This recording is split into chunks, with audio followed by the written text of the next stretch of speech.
Hello friends, welcome to my channel. আজকে আমি চলে এসেছি একটা নতুন ভিডিও নিয়ে, যেটা তোমাদের অনেকটা উপকারে লাগবে। ভিডিওটা হচ্ছে তোমরা কিভাবে ভিক্টোরিয়া যাবে এবং সেখানে কত টাকার টিকিট, ভেতরে ঢুকলে তোমরা কি কি দেখতে পাবে, সব তোমরা এই ভিডিওর মাধ্যমে দেখতে পাবে। ভিক্টোরিয়াটা অনেকটা বড় জায়গা নিয়ে তৈরি। এখানে তোমরা যদি মনে করো যে পুরোটা ঘুরবে, তাহলে তোমাদের মিনিমাম 1.5 ঘন্টা মতন লাগবে এই পুরোটা ঘুরতে। আর এটা পুরোটাই সাদা শ্বেত পাথর দিয়ে, আর এই যে রাস্তাটা পুরো ছোট ছোট পাথর দিয়ে তৈরি, আর পাশেও প্লেন রাস্তা আছে, আর পুরোটাই শ্বেত পাথর দিয়ে তৈরি। কি দারুণ দেখো! আর এখানে যে ভিতরে তোমরা দেখতে পাবে যে ডিজাইনগুলো, সে তো আর বলারই মতন না, দারুণ দারুণ। এবার ব্যাপারটা হচ্ছে তোমরা কিভাবে ভিক্টোরিয়া যাবে এবং সেখানে কত টাকাই বা টিকিট লাগবে তা তোমরা সবই দেখবে। আমি গেছিলাম দমদম থেকে। আমি প্রথমে দমদমে গেছি, দমদম থেকে মেট্রো করে ময়দান পর্যন্ত টিকিট কেটেছিলাম। ময়দানে টিকিট কেটে 5 মিনিটের হাঁটা পথ দিয়ে আমি এই ভিক্টোরিয়ার সামনে চলে এসেছি। তোমরা যদি কেউ মনে করো যে শিয়ালদা থেকে যাবে, যেতেই পারো। শিয়ালদা থেকে বাস আসে এবং বাসে করে আসলেই ভিক্টোরিয়ার সামনেই নামিয়ে দেবে। তোমরা দমদম থেকেও যেতে পারো, তোমরা শিয়ালদা থেকেও যেতে পারো, তোমাদের যেটা সুবিধা মনে হবে তোমরা সেটাই যাবে। এরপর হলো এসে প্রথমে যে গেটে, সেখানেই তোমরা ঢুকতেই টিকিট কাউন্টার পেয়ে যাবে। সেখানে 2 রকমের টিকিট আছে, একটা 20 টাকার, যেটা শুধুমাত্র বাইরের, তোমরা সেটাতে ভিতরে যেতে পারবে না। আর একটা হচ্ছে তোমার 30 টাকা, যেটাতে তোমরা ভিক্টোরিয়ার ভিতরে দেখতে পারবে কি আছে না আছে। আমি 30 টাকা টিকিট কেটেই ভিতরে ঢুকেছি এবং দেখো ভিতরে নেতাজি সুভাষচন্দ্র বসুর সমস্ত ছবি আছে এবং আরও অনেক কিছু আছে, তার পোশাক, তার অনেক চিঠিপত্র, তার সিগনেচার, সব কিছু এখানে, জামা কাপড়, সব কিছু ছবি দেওয়া আছে এখানে। ভিতরে অনেক দেখার জিনিস আছে। আর জাস্ট ডিজাইনগুলো তো বললামই তো, দারুণ ডিজাইন এখানে সব কিছুর। এর চারিদিকটা এতটাই ভালো লাগছে, মনে যেন তাকিয়েই থাকি। সত্যি কি অপূর্ব কাজ, একদম নিখুঁত কাজ হয়েছে, দারুণ এটা। এবার তোমরা দেখতে থাকো ভিতরে কি কি আছে।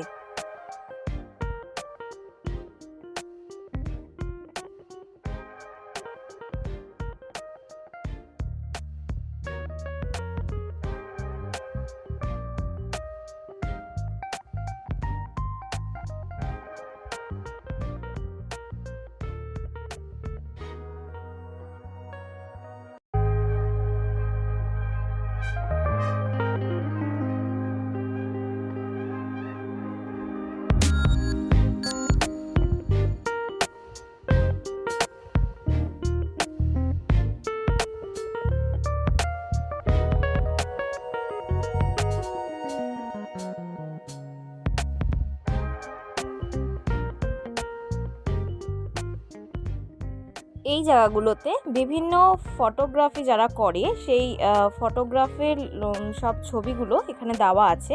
আর তাদের ছবিও একটা ব্যানারের মধ্যে টানানো আছে, যে কোন কোন ফটোগ্রাফার এগুলো করেছে।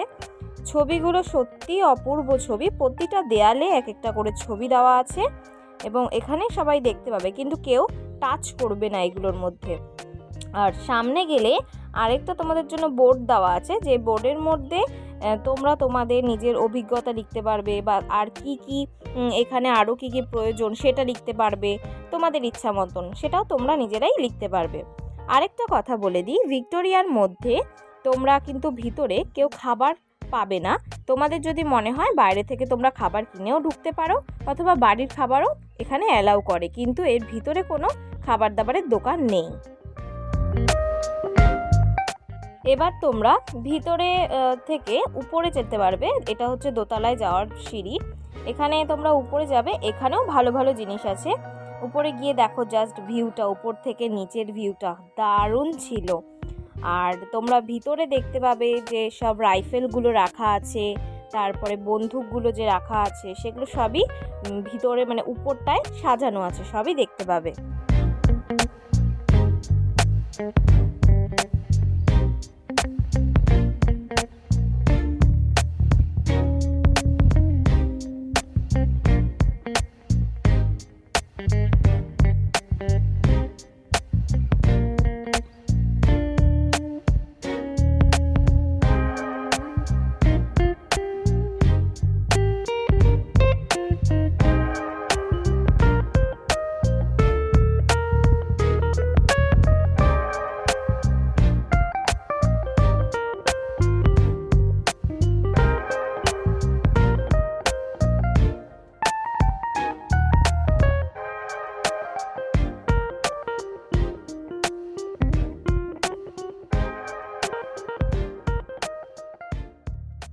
আমাদের ভিতরটা সব দেখা হয়ে গেছে, তাই আমরা এখন বেরিয়ে পড়লাম। অনেকক্ষণ বসেছিলাম, আমরা প্রায় 4টে সাড়ে 4টে নাগাদ বেরিয়ে পড়েছি।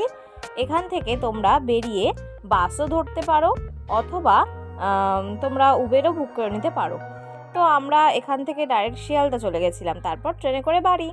তোমাদের যদি এই ভিডিওটা ভালো লেগে থাকে তাহলে তোমরা লাইক করো, কমেন্ট করো, সাবস্ক্রাইব করো। Thank you, tata, good by.